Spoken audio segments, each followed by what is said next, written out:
I wanted to do this video to talk about why self-love might not be working for you at this time. I know that may sound contrary to other posts that I have made regarding unconditional love and how love is what heals everything, which it is. But we have to remember that self-love is demonstrated in different ways.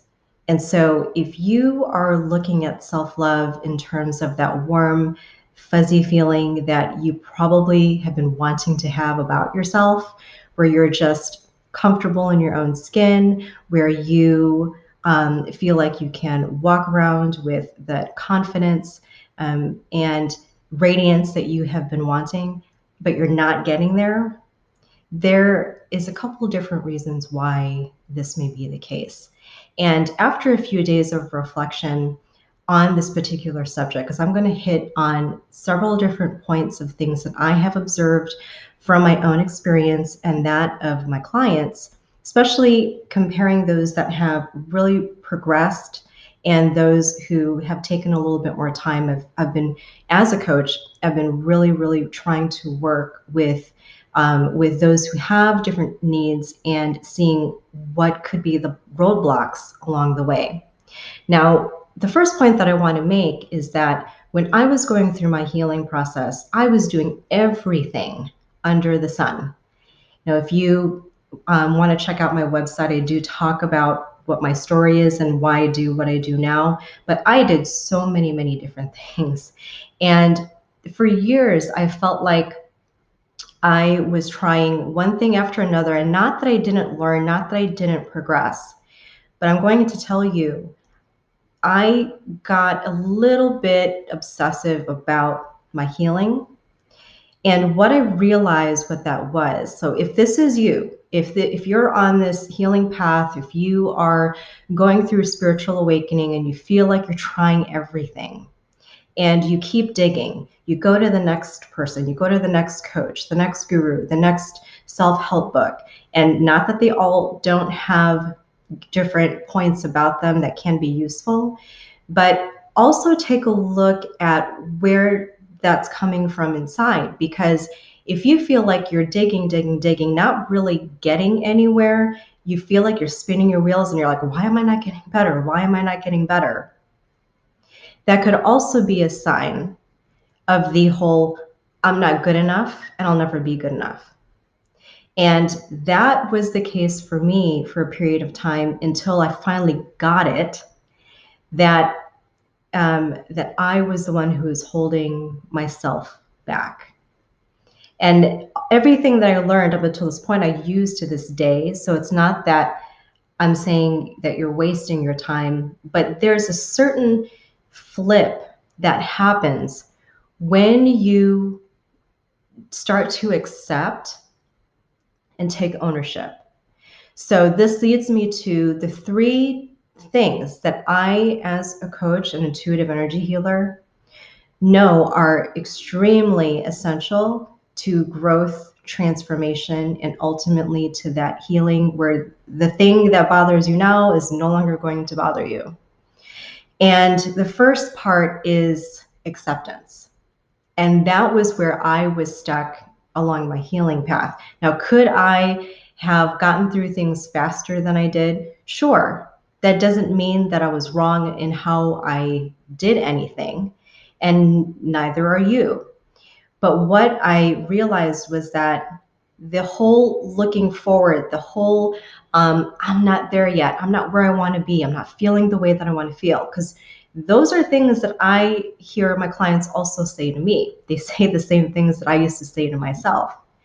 And what that is the non-acceptance of where you're starting, because anyone who's going to be on this journey of self-healing and getting to that point where they can have that self-love, it starts with the acceptance of where you are. It starts with the acceptance of all the different things that you have been through, as horrific and traumatic and as terrible as, other people could have treated you. I mean, those things weren't your responsibility. They might not have been.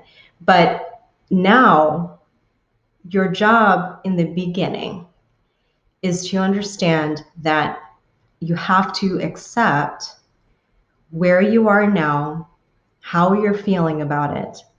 And if that place sucks bad right now, that's okay. And that was the thing, is like when I was in the middle of doing all the different things that I was doing, I had a hard time accepting where I was. And that made it even harder to get to the next step, to get to feel the actual progress that I was making. It wasn't until I ended up doing that and kind of surrendering to the process that my growth was extremely fast. So the first step is acceptance. The second, and this is the gut puncher, is taking ownership. Taking ownership, taking responsibility of how you have contributed to where you are now. Whether that's in your relationship, whether that's in how your business or career, your job is looking and feeling to you, whether your money situation isn't that great. Okay, all of those things. And yes, there are certain extenuating circumstances. I'm not denying that.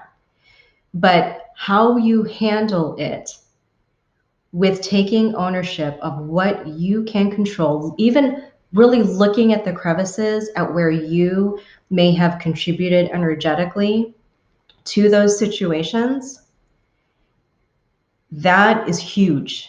And that was something that I had such a hard time with too. There were things that, that I could have done differently. And these are the things I specifically talk about in my one-on-one sessions with my clients, depending on what the situation is. I ask the questions to help bring awareness to where, oh, well, maybe if I had taken responsibility for that earlier, then I wouldn't be in the situation where I am now. And the thing is, you don't know what you don't know, what you don't know, but when you have that awareness, or raise it so that you can see it for what it is, you can see you for what you have been doing, that changes everything. And so in energy work, there's no judgment. There are different things that I calibrate. There's different things that I pinpoint in my energy clearings that elicit really strong reactions from people. But that's the whole point. The whole point is to raise the awareness so that way you can see it for what it is and go, okay, I claim it. I own it. That's what I've been doing. And now I can flip it on its head and switch my energy. And that's when the magic starts to happen. So when you switch your energy then, okay, when you change it, when you shift the paradigm with your mindset and how you're feeling, the third thing that is essential to the healing then is self-worth. Okay, self-worth is demonstrated by the things that you do that show respect for yourself and where you set your boundaries. Okay, because everyone kind of goes, okay, well, I know that I need to love myself. I know that, I know that I need to do this for myself. I know that that's what I need to do, and I just got to do it. And I just, and they just kind of leave it at that. But they can't. You can't love yourself if you are already in a place where, one, you can't accept where you are. You don't like who you've become. You don't like the hamster wheel that you're on. How are you going to love that person? So it needs to go in stages. You have to accept, you have to take ownership, and you have to demonstrate that you're worthy to yourself. And you do that by making small changes where you can start to make some progress in the areas that you've been lacking in. Whether that's just waking up at a certain time every day. I know that sounds, it's kind of remedial to some of you, but for other people, it's not. Okay, so think of it this way, because I was talking to a client about this today. So let's say my client wants to get up at 6:00 a.m. Okay, first we need why. Why do you even want to do that? What are you going to do with the extra time that you have? Okay, the why is important. But then after that, think about all the different things that are involved with simply getting up at a certain time every day.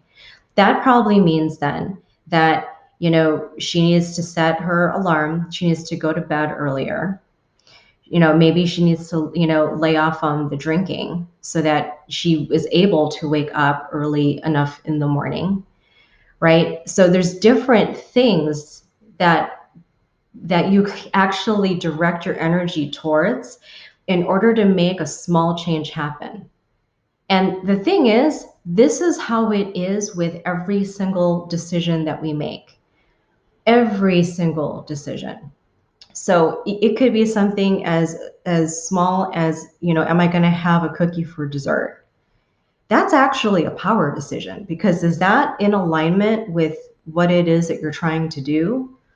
So the thing is, what happens is when you start to make small decisions and the things that you want to change, you start to not only look at that in an isolated manner. You start being observant of the rest of your day, and you start also looking at, is that going to be in alignment with me waking up again at 6 a.m. the next morning? Your energy starts to kind of spread out, and you're kind of going, okay, if I'm making all this effort for this one thing, is the rest of my day going to be in alignment with that so that I can do it again the next day? Okay, so this is how we demonstrate self-worth, because when you're even making a decision like that, you're showing that you respect your body, your health, and you have to set boundaries with your time and how you're expending that. So those are the three things that, as a coach and a healer, and everything, like I said, that I've experienced, what I see with my clients, those are the things that are essential to change, transformation, and healing. Self-love comes a long way down the way. Okay, that's not something that people are ready to do right away, because they're usually in a particular type of paradigm that keeps them in this space where it's like, I can't, there's no way that I can love myself because there's all these different things that are wrong with me. And if, for those of you who've worked with me, one of the very first things to help with that acceptance that maybe my clients may have or have not realized, is the very first thing I tell them is, there's nothing wrong with you. How you're feeling, what you're going through, especially if you're going through a spiritual awakening and everything feels like it's falling apart, well, guess what? This is the beginning of a much, much, much better life. So when you are in this process, yes, it takes time. Energy work makes it easier and faster, but understand that there's a process. If you don't feel like you love yourself right now, don't beat yourself up over that. You just didn't know the steps that it takes. And this is what I go through with my clients one-on-one. This is also something that I'm working on through with my students in my online program, Energy 360. So if you're interested in that, go ahead and take a look at my site or click on my link tree, and the whole program format is there, and you can join that at any time. But I just wanted to share this with you because this was something that was really, really coming to the fore with conversations that I've had with my clients. And it's really important for people to understand that, because there's a lot of information out there, a lot of really, really good information, but you have to remember that the information that's out there is for people at different stages, and there's no way to know where the intent of the information was coming from to begin with. A coach is someone who has kind of either forged the way or are just a few steps ahead of you. And so when they say things, it's coming from the point of where they are now. And other people who are just starting, or maybe they're somewhere in the middle and are still kind of feeling lost, it's okay. So don't beat yourself up if you see something on social media and go, man, like I wish that I could do that, or I wish that it was that easy. I get it. It's because it's not, healing is not linear. Healing is definitely a process that takes patience and a lot of self-compassion. So I hope this video was helpful. Um, if you have questions about that or want to reach out to me, please feel free to do so. And I'd be happy to go over that information with you. See you later.